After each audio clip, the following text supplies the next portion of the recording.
Good day and welcome to the African Broadcasting Network News. I am Stanley Affair. First, the headlines. The Benue State Governor Samuel Ortom insists that the state does not have land for the establishment of cattle colonies. The Nigerian National Petroleum Corporation has commenced a direct supply of premium motor spirit, popularly known as petrol, to independent oil marketers.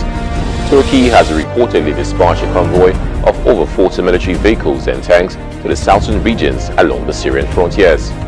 The Nigerian Referees Association President Ted Aziz condemned attacks on some referees at the Premier League opening games. Now the news in details. The grand finale of the 2018 Armed Forces Remembrance Day ceremony was held in Abuja on Monday amidst tight security. President Muhammadu Buhari, Vice President Yemi Osinbajo, President of the Senate Bukola Saraki, Speaker of the House of Representatives Yakubu Dogara, Chief Justice of Nigeria Justice Walter Onogen, and the nation's service chiefs were amongst the dignitaries that attended the event.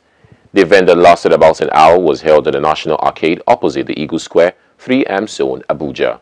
On arrival at the arcade, the President inspected the military parade before proceeding to lay a wreath in honor of the fallen heroes.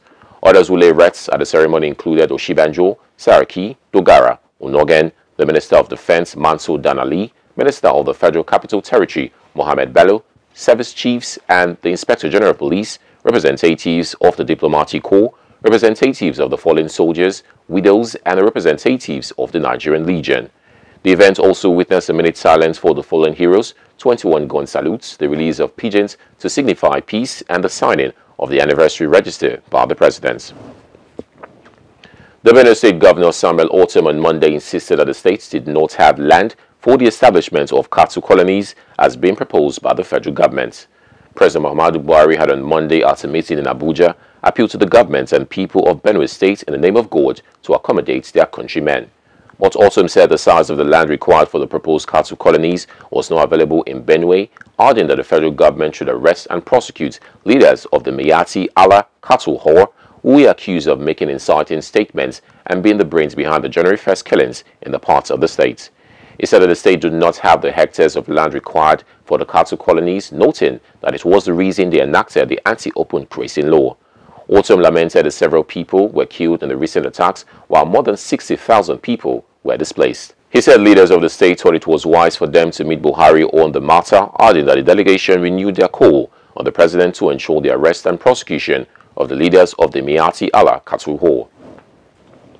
And now on some business news. The Nigerian National Petroleum Corporation has commenced a direct supply of premium motor spirits, popularly known as petrol, to independent oil marketers in order to effectively clear the fuel queues still prevalent in some parts of the country. It was reported that the members of the Independent Petroleum Marketers Association of Nigeria have started receiving products directly from the NNPC for onward distribution of motorists and other fuel users. Prior to development, IPMAN members were getting PMS from major oil marketers and depot owners, a situation the independent oil dealers kicked against as they argued that the association had the highest number of filling stations across the country. The National Vice President IPMAN Abubakar Maigandi said that the recent fuel queues in the country became largely pronounced because most independent marketers had no product to dispense despite having widespread outlets. He, however, stated that the fuel queues, particularly in the northern part of the country, would soon fizzle out as the NNPC had commenced a direct supply of products to IPMAN members on Friday.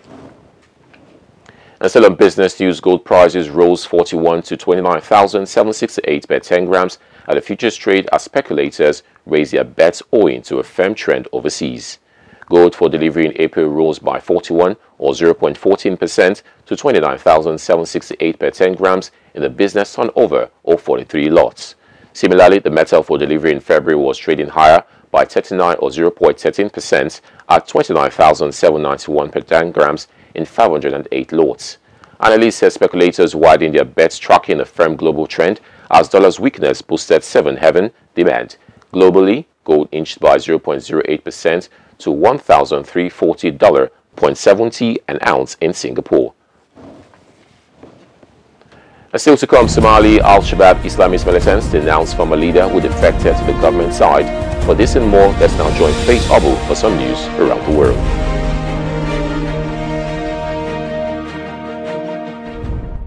Thank you, Stanley.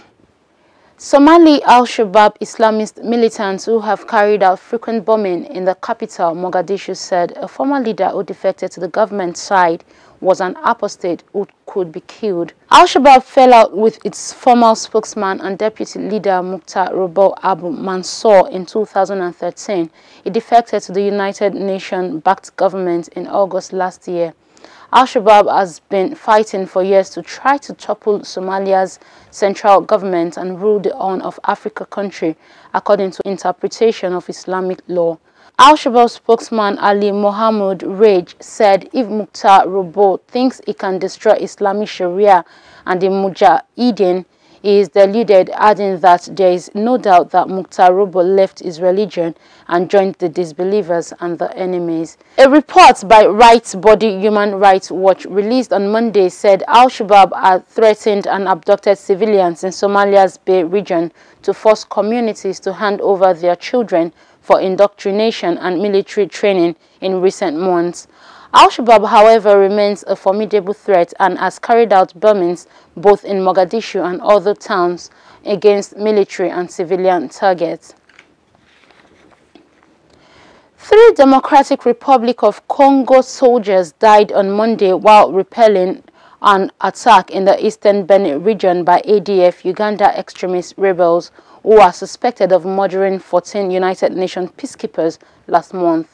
The army had on Saturday announced an offensive against the Allied Democratic Forces, one of a number of armed groups acting in North Kivu and South Kivu, the 2 provinces which border Uganda, Rwanda, Burundi, and Tanzania.